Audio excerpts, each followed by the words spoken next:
After seeing Knives Out last year, I immediately started binging murder mystery movies. The film inspired a love of the genre in me that I had never had before, and it's been a lovely and illuminating adventure. So this video is going to look at what I discovered watching the 10 murder mystery movies that in some way inspired Knives Out. Though I've been planning to make this video for a while, in the last month, the task has become a bit morbid. Like, hey, a deadly virus is spreading all over the world right now. Time to talk about a bunch of movies that are about murder and death.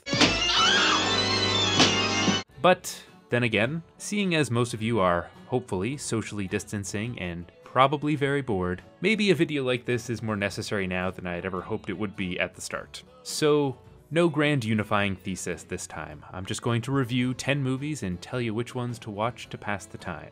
And no, this won't have spoilers in it. And who turns out to have done it? Oh, I couldn't tell you that. It would spoil it for you. Oh, but none of us will see it.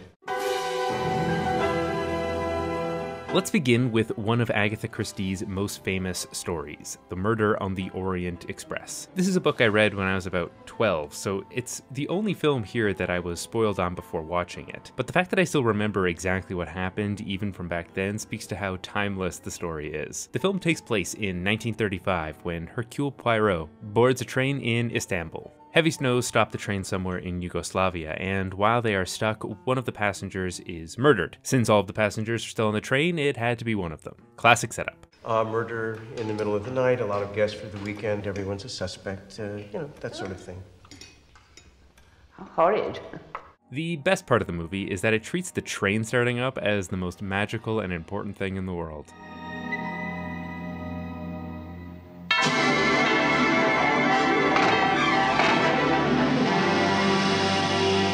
I don't know why I find that so funny. Just feels like the shot screams, hey, get it? This is the train. From the title? Get it? Huh? The film stars Albert Finney as the best version of Poirot you'll find. What Finney understands about the character is that he should be utterly ridiculous. This is what makes him more than just a Sherlock Holmes clone. His mustache should be ridiculous, his hair should be ridiculous, his accent should be incomprehensible. I can always make a trunk call to my solicitor. Finney, with his gelled hair and hunchback posture, delivers on all of this. It provides a great contrast in the story. We're dealing with a very serious subject, murder, but our main character is basically a cartoon. Benoit Blanc inherits all of this silliness. If you are put off by Blanc's foghorn, leghorn, Kentucky drawl, well, I feel like it's a nod to Poirot. For me, this is a big part of the reason that the 2017 remake of the film, directed and starring Kenneth Branagh, is a bit of a miss. The only category he beats our other Poirot in is the mustache game. I mean, look at that stash. But actually, the mustache feels out of place considering Branagh's more straight-laced version of the character. It's not just Branagh either. Everyone in that movie feels like they're holding back, making the movie feel a bit stale. So if you haven't yet watched any version of the story, I highly recommend watching the original first. It's the archetype of the perfect murder mystery. Finney was, unfortunately, unable to reprise the role of Poirot for a sequel, but Paramount cast someone who is very nearly just as good. Peter Ustinov plays him as an even more gentlemanly version of the sleuth in 3 films, the first 2 of which are on our list: Death on the Nile in 1978 and Evil Under the Sun in 1982. Of the 2, Death on the Nile is the more famous and more frequently adapted. And if you like the Branagh movie, then careful watching this one, since they just remade that one with Branagh, and it's due to come out, well, it was supposed to be this year, but I guess no one really knows anymore, do they? But that being said, it's the other Ustinov-led movie that is by far my preference. Death on the Nile is perfectly fine, but there's little you'll find here that you won't find just watching The Murder on the Orient Express. It's mostly the same movie, just on a boat. And there's a blackmailing subplot that Rian Johnson draws on for the blackmailing subplot in Knives Out. Evil Under the Sun, though, is just so much more fun. Now, despite having the least impressive mustache of the 3 Poirots, Peter Ustinov is wonderful in Evil Under the Sun. I mean, the man wears a full-body bathing suit with his initials sewn into the breast. Just take this in for a second. He wears a full-body bathing suit with his initials sewn into the breast. Now strangely, Maggie Smith stars in both Death on the Nile and Evil Under the Sun, but playing different characters, which is weird because it's the same version of Poirot. So you'd think he'd realize the fact that Miss Bowers and Daphne Castle look an awful lot alike. God, you're not much of a detective, are you? But I'm thrilled that they put her in this movie, even though she was already in Death on the Nile, because she's a delight in Evil Under the Sun, especially in her scenes opposite Diana Rigg. Now, if you don't know who Diana Rigg is, yes you do, because this is Diana Rigg. Except in 1982, this was Diana Rigg. Hello, Daphne. And let me tell you, her performance in this movie is dynamite. Especially because her and Maggie Smith are so snarky at each other, it hurts. Arlene and I were in the chorus of a show together. Not that I could ever compete. Even in those days, she could always throw her legs up in the air higher than any of us.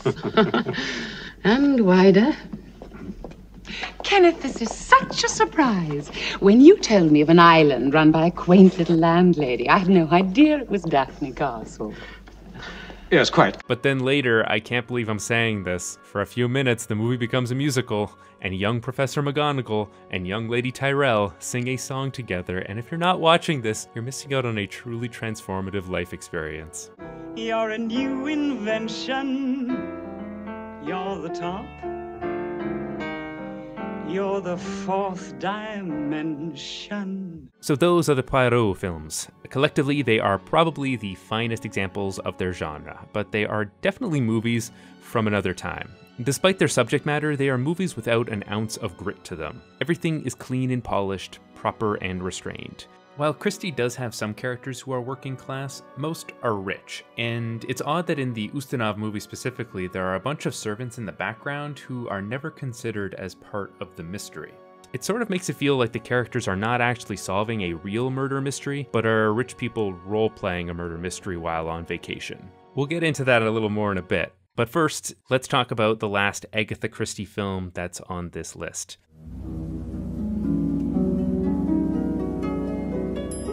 This one isn't a Poirot story, but a story about her other famous detective, Miss Marple. The best scene is the opening one. It starts in black and white in a scene that feels like it should be the end of the movie where the detective explains the crime. Then it's revealed that that was a movie within the movie when the projector breaks down.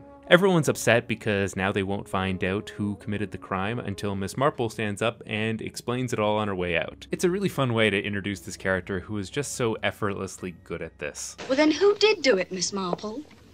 Who murdered Lord Fenley? Why, young Miss Kate, of course. She gets injured early on in the story, so she has to stay home for most of it while her nephew does all of the evidence gathering and interrogating. And I kind of dig the idea of someone solving a mystery while staying at home and doing the gardening. This one's a middle-of-the-pack movie, probably difficult to find, and you've seen it before.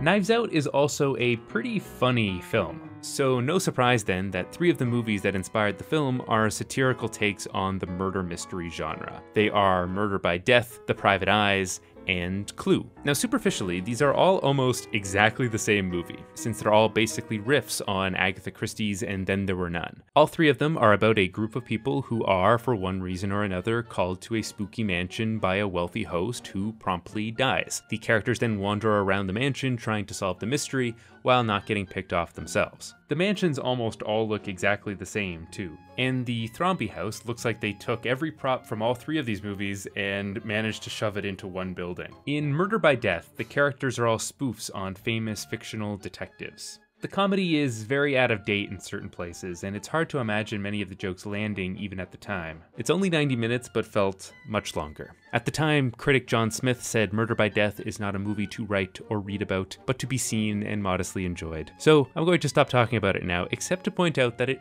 also stars Maggie Smith.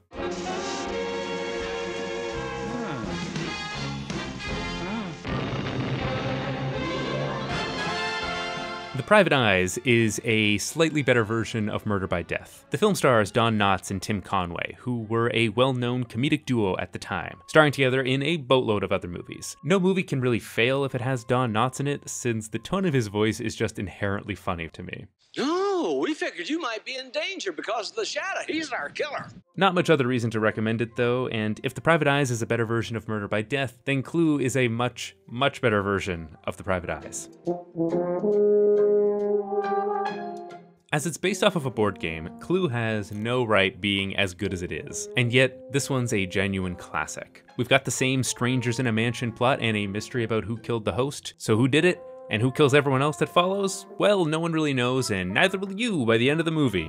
When it was released in theaters, Clue had 3 different endings, but Paramount did not advertise that that was the case, so people walked out having seen different movies, but without knowing it. The home release of Clue included all 3 endings, and they play one after the other, which is a brilliant decision. The comedy from each just piles onto the next until the whole thing descends into absolute farce. The actual plot literally doesn't matter. This is about endlessly riffing on the same handful of jokes. So it was all nothing to do with the disappearing nuclear physicist and Colonel Mustard's work on the new fusion bomb. No, communism was just a red herring. Communism is just a red herring. And overacting everything as much as possible. I went upstairs with you. Yes, you, Mrs. White. Of course, the standout performance is obviously Tim Curry. I mean, Tim Curry is hamming it up so much in this movie. And I recognize you as Colonel Mustard, and I prevented you from telling me your real name because I didn't want any of you to use any name other than your pseudonym, and I introduced myself to you as the butler, and I ran across the hall to the library. He steals the spotlight so much that you somehow forget that Christopher Lloyd is here. I mean, do you know how charismatic you have to be to make Christopher Lloyd a background player? So if you only watch one movie from this, watch Clue.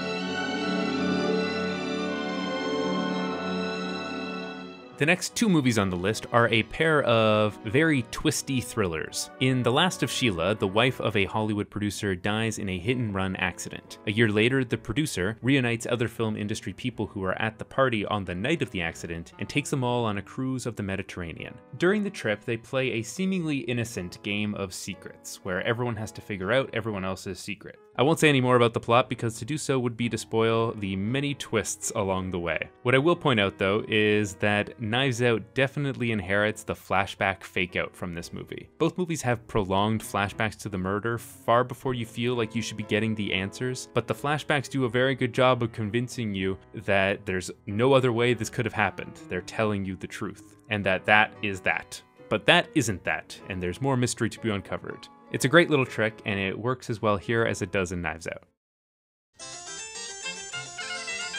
Equally fun is the Michael Caine film Deathtrap. I imagine that the first image that pops into your mind when you think of Knives Out is the extravagant knife display in the home of Harlan Thrombey, a mystery writer himself. Well, that idea is ripped whole cloth from Deathtrap. The movie takes place almost entirely in the home of Sidney Bruhl, a playwright whose recent thrillers have been critical failures. Then, one of his old students, Clifford Anderson, contacts him hoping to get notes on a script that he's written called Deathtrap. Sidney, realizing the play is magnificent, plots to kill Anderson so he can steal the play and pretend it's his own work, unless his wife stops him. That premise is a formula for incredible tension throughout the entire 2-hour runtime of the film. Part of this is that the film itself is based off a play, and it really feels like it was based off of a play. There's very few characters, and there's very few scene changes, so the scenes are just allowed to marinate in the tension of their situations. And like The Last of Sheila, this is a very twisty story. I don't know if it quite holds together by the end, but it's a lot of fun, and in terms of pure entertainment value, it's only behind Clue on this list. So there's just one movie left and one more connection to Knives Out to make. So let's talk about Gosford Park and class conflicts.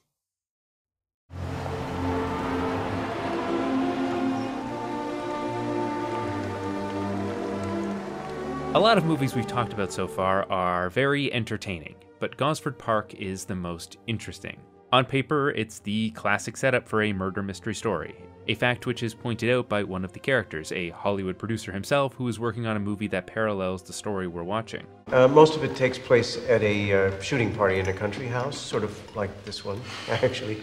Murder in the middle of the night, a lot of guests for the weekend, everyone's a suspect, that sort of thing. But of course, the movie is so much more than that. Yes, we have a plot where there is a party at a country house and a murder is committed, but that's never the focus. This is a drama first, which just has the thinnest veneer of genre tropes in it. It feels like there are more characters in this movie than all of the movies we've talked about so far, and it's dizzying trying to keep track of them all. The world of this movie feels much bigger than the slice of it that we get to see. Everyone's got their own little agendas and side plots going on in a way that feels totally natural and seamless. The dialogue is so understated that it really does feel like we're watching a day in the life of these characters rather than a plot. The film is a satirical black comedy, but it's not one that you'll often laugh out loud to. That's not to say it isn't funny, it's that the jokes make you furious. Like when Constance tells Mary to wash this shirt, and Mary has to go through an ordeal to do that, and the next day Constance is like, actually, I don't even need that shirt, and you just want to explode. But, wait, hold on a second. Is that Maggie Smith? Okay, time out. That's 4 out of the 10 movies we've talked about so far. If Rian Johnson doesn't cast her in Knives Out 2, it will be a crime. Please do this. I need this. Hashtag cast Maggie Smith in Knives Out 2. Despite being a 20-year-old movie about the 1930s in another country, Gosford Park feels urgent, as does every movie about class divisions these days. Whose parents were in service? Raise your hand. My father was Both, Nanny.